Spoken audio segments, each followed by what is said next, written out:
তুই জেনে শুনে ছেলেটার এত বড় সর্বনাশ করছিস দিদি? আর কি মেয়ে পাওয়া যেত না?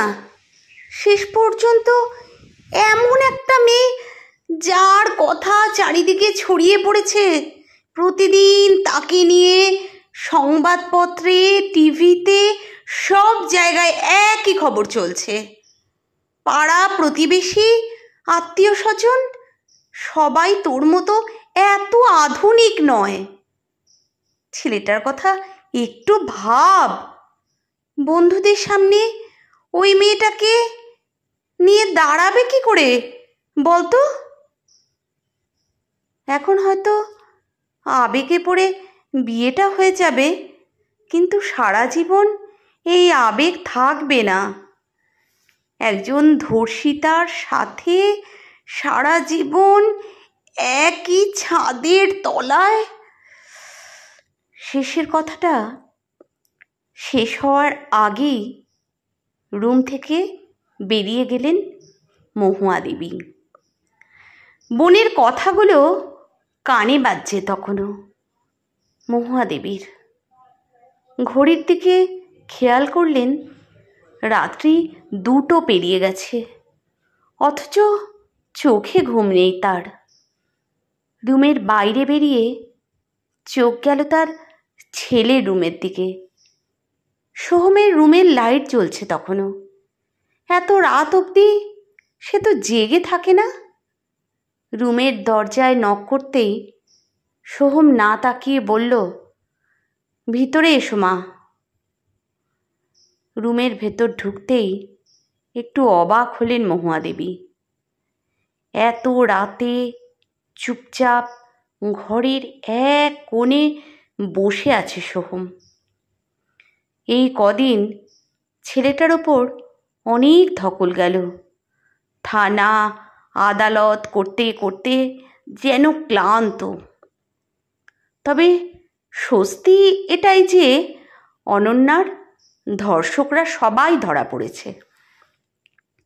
মেয়েটাও এই কদিনে নিজেকে সব কিছু থেকে গুটিয়ে নিয়েছে। এই ঘটনার পর বিয়ের কথা আর কিছু এগোয়নি। একটু সময় দেয়া যাক, একটু স্বাভাবিক হোক সব কিছু। কিন্তু এই সবের মধ্যে সোহমের মত বদলে যাবে না তো? নিজের ছেলে অচেনা হয়ে যাবে না তো? সোহমের সাথে এই বিষয়ে আর কোনো কথা বললেন না তিনি। ছেলেকে ঘুমোতে বলে নিজের রুমে চলে গেলেন।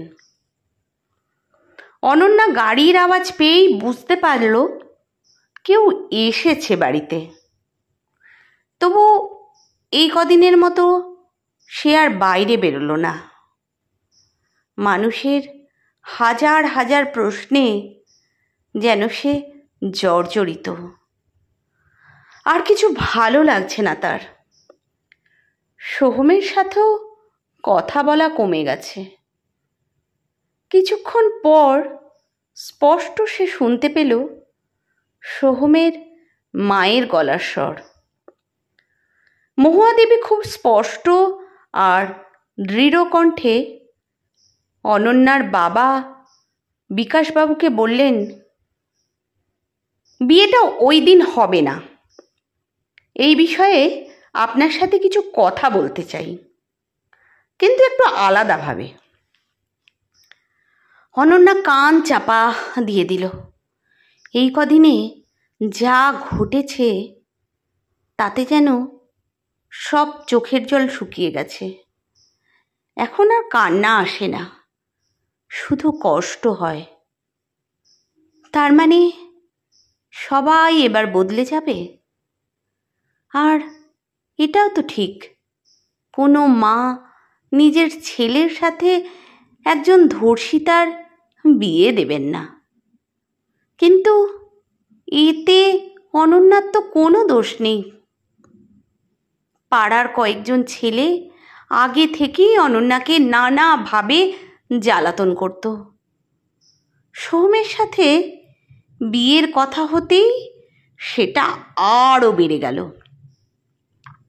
একদিন সন্ধ্যের দিকে টিউশন পড়িয়ে ফিরছিল অনন্যা। বিকাল থেকে এক নাগাড়ে বৃষ্টি হতে সেভাবে রাস্তার কেউ বের হয়নি। ফেরার পথে পিছন দিক থেকে কেউ যেন তার মুখ চেপে ধরে। আলো আঁধারিতে মুখগুলো স্পষ্ট চিনতে পেরেছিল অনন্যা। নিজেকে বাঁচানোর প্রাণপণ চেষ্টার মধ্যে মাথার পিছনে একটা জোরে ব্যথা অনুভব করল সে। কেউ যেন পিছন থেকে কিছু একটা করে মাথায় আঘাত করল। আর কিছু মনে নেই অনন্যার। চোখ খুলল যখন, তখন সে হসপিটালে। বাবা মায়ের, এমনকি সোহম আর মহুয়া দেবীর অসহায় মুখ দেখে বুঝতে পেরেছিল তার সাথে কি কি ঘটেছে। এরপর কেটে গেল কয়েক মাস। শরীরের ক্ষত ধীরে ধীরে সেরে উঠলেও মনের ক্ষত সেরে উঠল না। মা, তুমি জেগে আছো? সোহমের কথায় পিছন ফিরে তাকালেন মহুয়া দেবী। সোহম আবার জিজ্ঞেস করল, তুমি অনন্যার বাড়ি গিয়েছিলে আজ? আমাকে তো কিছু বলনি। মহুয়া দেবী তাকে কাছে ডেকে বললেন, একটা গল্প শুনবি? সোহম তার মায়ের কথা শুনে অবাক হয়ে বসল মায়ের কাছে। তিনি বলা শুরু করলেন, আজ থেকে অনেক বছর আগে একটি মেয়ে সদ্য বিধবা হয়েছিল। বয়স আর কতই বা হবে তখন, 27-28। কোলে তখন 2 বছরের একটি বাচ্চা ছেলে। মেয়েটি একটি স্কুলে পড়াতো। একদিন ট্রেন মিস হয়ে যাওয়াতে ফিরতে দেরি হলো। শীতের সন্ধ্যা ছিল সেদিন। অনেক সাহস নিয়ে তাড়াতাড়ি বাড়ি ফেরার চেষ্টা করছিল। ঠিক সেই সময় কয়েক যুবক তার পথ আটকালো। মেয়েটি বুঝতে পারল এই অশনি সংকেত, ছুটতে শুরু করলো, কিন্তু ওদের সাথে পেরে উঠল না। ওরা জোর করে মেয়েটির হাত চেপে ধরল। ঠিক সেই সময় একজন ব্যক্তি দেবদূত হয়ে এসে মেয়েটিকে উদ্ধার করল। মেয়েটির কোনো ক্ষতি হতে দিল না সে। সোহম কিছুটা ভয়ে ভয়ে জিজ্ঞেস করলো, এটা কার গল্প মা? মহুয়া দেবী বললেন, সেদিন ওই মেয়েটা আমি ছিলাম, আর যিনি আমাকে বাঁচিয়েছিলেন তিনি অনন্যার বাবা বিকাশবাবু। আমি তোর ওপর কোনো জোর করছি না। তোর জীবন, সব সিদ্ধান্ত তোর। তবে অনন্যাকে একটা নতুন জীবন তো দিতেই পারি আমরা। সেদিন যদি আমার সাথে এমন ঘটনা না ঘটতো, কিংবা অনন্যার বাবার বদলে অন্য কেউ আমায় বাঁচাতেন, তবুও আজ আমি অনন্যার থেকে তোকে আলাদা করার কথা ভাবতাম না। আমরা তো কোনো দোষ করিনি, তাহলে আমরা আড়ালে থাকবো কেন? আজ আবার একটা গাড়ি এসে দাঁড়ালো অনন্যার বাড়ির সামনে। অনন্যা চুপ করে নিজের রুমেই বসে আছে। কিছুক্ষণ পরে অনন্যার মা এসে অনন্যাকে নিয়ে গেলেন। সামনে বসে আছেন মহুয়া দেবী আর সোহম। খানিকক্ষণ নিস্তব্ধতার পরে সোহম বলল, আঙ্কেল, বিয়ের ডেটটা একটু এগিয়ে আনা যায় না? কথাটা শুনে অনন্যা চোখ তুলে তাকালো সোহমের দিকে। কতদিন পর যেন সোহমকে দেখছে সে। সোহম আবার বলা শুরু করলো, আমি কোনো মহান কাজ করছি না, অতীতের কোনো ঋণ শোধও করছি না। যাকে ভালোবাসি তাকে বিয়ে করতে চাই, সারা জীবন একসাথে থাকতে চাই। সোহম একটু অভিমানের সুরে বলল, আপনার মেয়েকে বলুন এই লড়াই তার একার নয়, আমাদের সবার। আমি এই কদিন একটু চুপ করেছিলাম, নিজেকে তৈরি করছিলাম, যাতে ভবিষ্যতে কেউ অনন্যাকে কোনো কষ্ট দিতে না পারে। বিকাশবাবু চোখ দিয়ে জল গড়িয়ে এলো। মহুয়া দেবী অনন্যার পাশে এসে বসলেন। তারপর বললেন, জোর করে শরীর ছোঁয়া যায়, কিন্তু আত্মাকে ছোঁয়া যায় না।